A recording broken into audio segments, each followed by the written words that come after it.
Hello, military and aerospace enthusiasts. Welcome to our channel, Deep Dive Defense. Over here we take a deep look from unusual angles, which may challenge your mind. So let's dive right in. Today's video is the second part of Israel's October 26th attack on Iran, split into two parts. First video, link above, was about the potential weapon systems Israel utilized in the operation.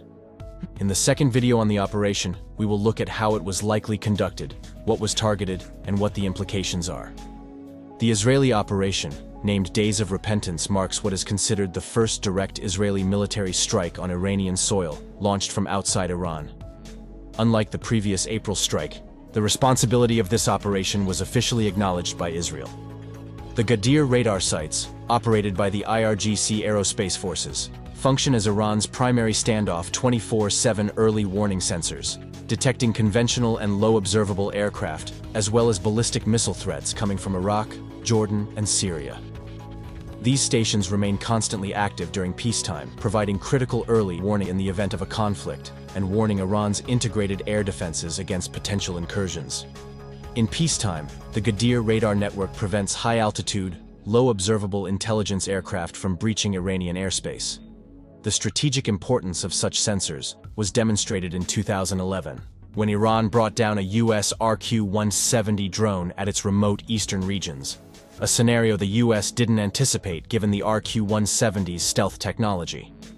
Due to this capability, it is believed that the Gadir radar station in Avaz was the first target of Israel's operation. It seems likely that initially the Golden Horizon air-launched ballistic missile was used to struck the Gadir long-range early warning radar site near Avaz.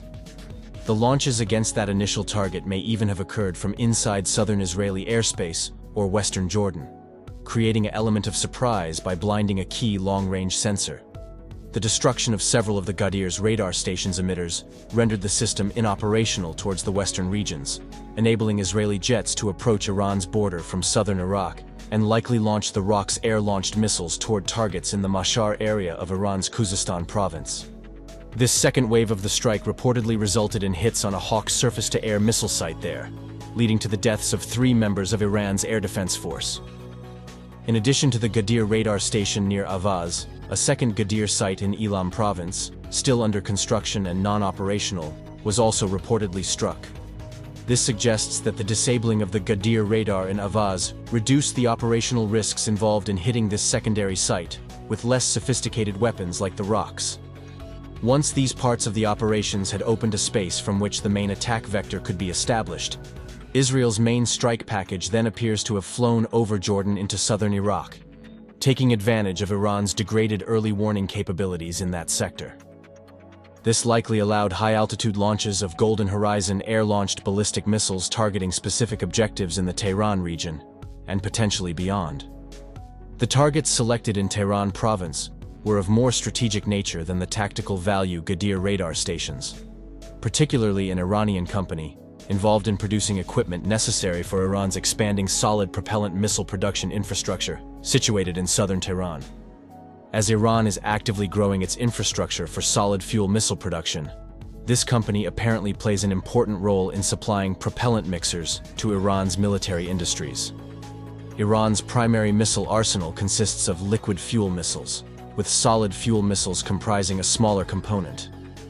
Israel likely targeted this component of Iran's missile production to degrade expansion of missile production quantity, specifically in the realm of the solid propellant missile division. Footage from the operation indicates that the office building of this company was struck, apparently targeting the design and engineering departments, resulting in 1 civilian casualty who was nearby the building during the late-night strike. Additional targets in the Tehran province related to solid propellant mixers included elements of 2 facilities at Parchin and Kojir, which had become operational just in the past 3 years. One of these facilities is believed to produce smokeless solid propellant motors, which are used in smaller tactical missiles like the Majid surface-to-air missile. The smokeless propellant enhances the survivability of the SAM system in frontline operations. Notably, ballistic missiles do not utilize such lower specific impulse smokeless motors, making this strike on the 3 mixer-related buildings appear largely symbolic, sending a message that Israel is targeting Iran's solid propellant production infrastructure. But of particular interest is one of the buildings directly adjacent to the three mixer facilities hit. This hall is known as Talagan 2, a warehouse alleged to have been used for Iran's Ahmad nuclear weaponization project of the 2000s. Israel's strike on this site carries symbolic weight, signaling a strike on Iran's alleged nuclear weapons program. Though the work on the alleged Ahmad project is believed to have concluded years ago, it's possible that Israel wanted to create ambiguity on whether it intentionally hit Iran's nuclear-related sites, or whether it was just a mishap while targeting the solid propellant mixer facilities. Two additional structures associated with solid propellant mixers, located several kilometers north of the Parchin site at the Kojir complex, which were also just recently completed, were also hit. Furthermore, another target in the Tehran area was a Hawk surface-to-air missile site, which sometimes also has a S-300 detachment assigned to it. It is unknown what was hit there, but the minimal visible damage suggests a possible incendiary quadcopter attack, similar to the tactic most likely used in the April strike against the Isfahan S-300 fire control radar. Beyond the strikes near Iran's southwestern border and in the Tehran region, a third set of targets, located the farthest away, were hit at the Sharud IRGC Aerospace Force Self-Sufficiency Jihad Organization's Space Launch Vehicle Development Complex. At least two structures were struck, a high bay hall and a warehouse for booster component storage. Interestingly, the high bay hall, which sustained the most visible damage, is among the earliest buildings constructed at Sharud. This facility, initially part of late General Tehrani Moghadam's GAIM space launch vehicle project, which dates back to before the 2011 incident, which resulted in his death. The relics of GAIM's planned infrastructure, including the high bay hall and a launch gantry, remain most likely unused. This is evidenced by the presence of storage and transport containers housing boosters produced at the base. The high bay hall, positioned within protective berms, is an ideal location for storing these booster containers, as the berms would contain any accidental explosions, preventing potential catastrophic chain reaction damage across the facility. Hence, the storage containers placement suggests that this propellant casting hall for the planned giant GAIM boosters is now used mainly for storage purposes in a dangerous, restricted access section of the Sharud site. Personnel access is likely minimal, limited primarily to essential storage and transfer operations. Israel's strike impacted the high bay hall's sheet metal walls and roof, while the booster storage containers nearby remained unharmed. This contrasts with the mixer facilities targeted in Tehran, suggesting a more symbolic intent behind the Sharud strike. The motor casting high bay hall for large diameter motors may be reactivated and rebuilt for the planned GAIM-120 space launch vehicle. It's hence conceivable that Israel may intended to delay the GAIM-120 program with the strike, as it could be repurposed to a heavy intercontinental ballistic missile, which could reach the US. Destroying the largest, most prominent structure at the Sharud base may have been intended as a demonstrative act, visually spectacular.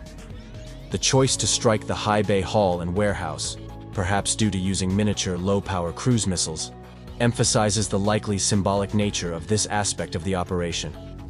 Notably, the also present solid propellant mixer facilities at Sharud were not attacked.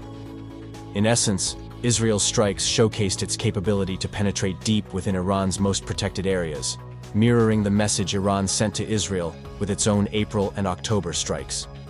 A crucial component of Israel's operation was its effectiveness in targeting the Ghadir early warning radars.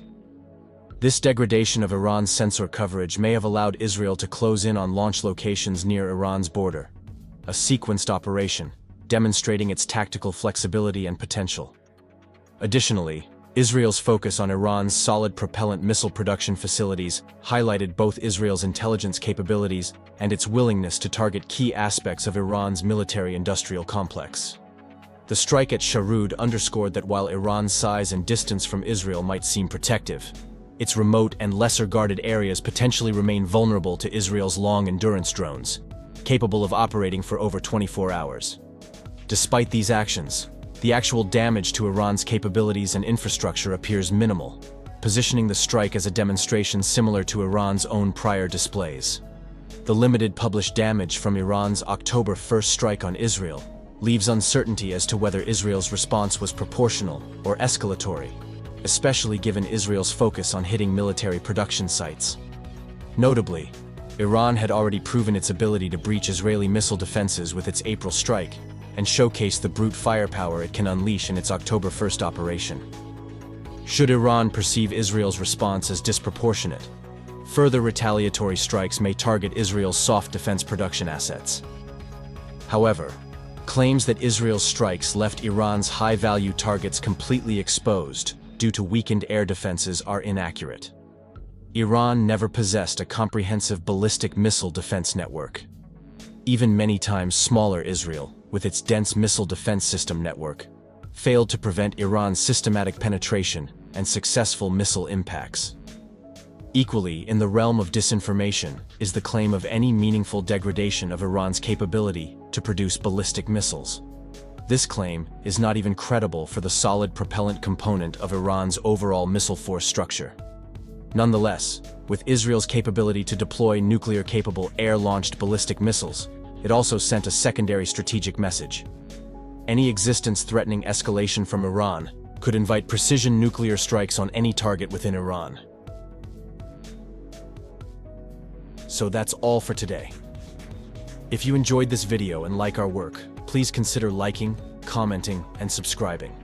We will try our best to answer your comments. Your support would be greatly appreciated and motivates to produce more content in the future. Thank you, and have a great day.